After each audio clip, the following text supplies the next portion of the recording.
എൻ്റെ പ്രിയപ്പെട്ടവർ, ഇന്ന് ഞാൻ പറഞ്ഞായിരുന്നു ഇന്ന് രേഖകൾ കൈവച്ച് പ്രാർത്ഥിക്കുന്ന സമയമാണ്. അപ്പോൾ നിങ്ങൾക്ക് എവിടെയോ പ്രാർത്ഥന ആവശ്യമുള്ളത് അവിടെ നിൽക്കണമെന്ന് ഞാൻ പറഞ്ഞായിരുന്നു. ഇപ്പോൾ നിങ്ങൾ ചിലപ്പോൾ പട്ടണത്തിലൊക്കെ ആയിരിക്കും നിങ്ങളുടെ കടകളൊക്കെ. അപ്പോൾ ഇപ്പോൾ നിങ്ങൾ പട്ടണത്തിലായിരിക്കത്തില്ല.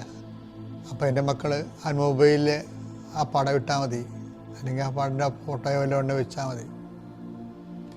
നമ്മൾ ദൈവതിരുസന്നിധിയിലല്ലേ സമർപ്പിക്കേണ്ടത്. കർത്താവിന് നമ്മളത് മനസ്സ് ഓർക്കണത് തന്നെ ഈ ബ്ലെസ്സിങ്ങിൻ്റെ ലൊക്കേഷനാണ്. അതുകൊണ്ട് അച്ഛൻ പ്രാർത്ഥിക്കാൻ തുടങ്ങുമ്പോൾ ഭക്തിയോടെ നിൽക്കണം, ആദരവോടെയാണ് ഈ പ്രാർത്ഥനയിൽ പങ്കെടുക്കേണ്ടത്. കർത്താവ് നിൻ്റെ ജീവിതത്തിൽ പ്രവർത്തിക്കുന്ന ഒരു സമയമാണിത്. കർത്താവ് നിൻ്റെ വിശുദ്ധ പൗരോഹിത്യത്തെ മഹത്വപ്പെടുത്തണം. കർത്താവ് സഭയിലുള്ള സാന്നിധ്യം പ്രകടമാക്കണം. 40 വർഷം ഞാൻ അർപ്പിച്ച കൃപാനയുടെ യോഗ്യതയാൽ കൃപാസ്ഥാനത്താറെ ജീവനോടെ പ്രത്യക്ഷപ്പെട്ട പരിശുദ്ധ അമ്മയുടെ മാധ്യസ്ഥത്തിൽ ഞാൻ മക്കളെ ആശീർവദിക്കുന്നു. കർത്താവ് വിദേശത്തൊക്കെ പോകാൻ വേണ്ടി ഒരുങ്ങുന്ന ആൾക്കാരുണ്ട്.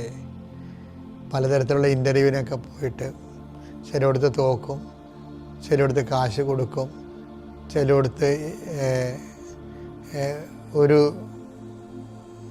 അംബിഗസായിട്ട് വരും. നടക്കുമോ ഇല്ലേ എന്നൊക്കെ അറിയാൻ പാടില്ലാത്തൊരു കൺഫ്യൂഷനുള്ള ആൾക്കാരുണ്ട്. അവിടെ കൺഫ്യൂഷൻ എല്ലാം മാറ്റണേ. പ്രഭാതത്തിൽ അങ്ങോട്ട് നാം വിളിച്ചപേക്ഷിക്കുന്ന അങ്ങയുടെ മക്കളുടെ മേൽ അവിടെ കണ്ണുനീര്, ഞാൻ നിൻ്റെ കണ്ണുനീരെല്ലാം കുപ്പിയിലാക്കി വെച്ചിരിക്കണമെന്ന് പറഞ്ഞില്ലേ, ഞാൻ നിന്നെ എൻ്റെ കൈവെള്ളയിൽ കാർവ് ചെയ്ത് വെച്ചിരിക്കുന്നു എന്ന് പറഞ്ഞില്ലേ. കർത്താവേ, നീ ഞങ്ങളോട് കാണിക്കുന്ന കരുണയും കരുതലുമാണത്. വിനാശത്തിൻ്റെ കൊടുങ്കാറ്റ് കടന്നു പോകുകയുള്ളൂ. കർത്താവേ, നിൻ്റെ ചിറകളുടെ ഉള്ളിൽ ഞാൻ അഭയം പ്രാപിക്കുന്നു എന്ന സങ്കീർത്തനോട് ചേർന്നുകൊണ്ട് കഷ്ടകാലങ്ങളിലൂടെ കടന്നു പോകുന്ന മക്കളെ കൈവെള്ളയിൽ അങ്ങ് സൂക്ഷിക്കുന്നവർ നന്ദി പറയുന്നു. കർത്താവേ, ഒത്തിരിയേറെ പരീക്ഷകൾ എഴുതിയിട്ടുണ്ട്, നീറ്റ് ഉൾപ്പെടെ എഴുതിയിട്ടുള്ളവർ മക്കളുണ്ട്. അവർ ഇങ്ങനെ ആശങ്കയോടെ ഇരിക്കുകയാണ്, എവിടെ കിട്ടുമോ കിട്ടിയതല്ലേ. കർത്താവേ, അർഹമായ എല്ലാവർക്കും അത് കിട്ടാനിടയാകണം. പക്ഷേ ഭാവിയിൽ പഠിക്കാം, ഇപ്പോൾ കുറച്ച് മാർക്ക് കുറഞ്ഞെങ്കിലും ഭാവിയിൽ അത് കരകയറുമെന്ന് അങ്ങേക്കറിയാമല്ലോ ഈശോയെ. അങ്ങനെയുള്ളവർക്ക് എല്ലാം സീറ്റ് കൊടുത്ത് അവരുടെ ജീവിത പന്താവ് ക്രമീകരിക്കണമെന്ന് പ്രാർത്ഥിക്കുന്നു. എൻ്റെ കർത്താവെ, +1 +2 പഠിക്കുന്ന കുഞ്ഞുങ്ങളുണ്ട്. അവർക്ക് അഡ്മിഷൻ പശുക്കൾക്ക് അഡ്മിഷൻ്റെ സമയമാണ്. ചിലർക്ക് 2 അലോട്ട്മെൻറ്റ് കഴിഞ്ഞിട്ടും ഇപ്പോഴും അഡ്മിഷൻ ആയിട്ടില്ല. അവരെല്ലാം ഓർത്തിപ്പോൾ പ്രാർത്ഥിക്കണം ഈശോയെ. ഒരിക്കലും വിദ്യാഭ്യാസം ആർക്കും നിഷേധിക്കാൻ ഇടവരുത്തരുത് ഈശോയെ.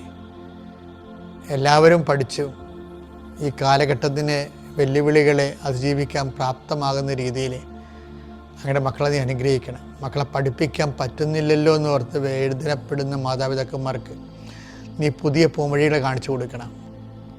കർത്താവെ, ഗവൺമെൻറ്റുകളെ അടിസ്ഥാന വിദ്യാഭ്യാസം +1 +2 ആക്കാൻ, അത് സൗജന്യമാക്കാനും അത് എല്ലാവർക്കും അഡ്മിഷൻ കിട്ടുന്ന രീതിയിൽ വിദ്യാഭ്യാസ മേഖല നവീകരിക്കപ്പെടാൻ കർത്താവ് ഇടയാക്കണമെന്ന് പ്രാർത്ഥിക്കുന്നു.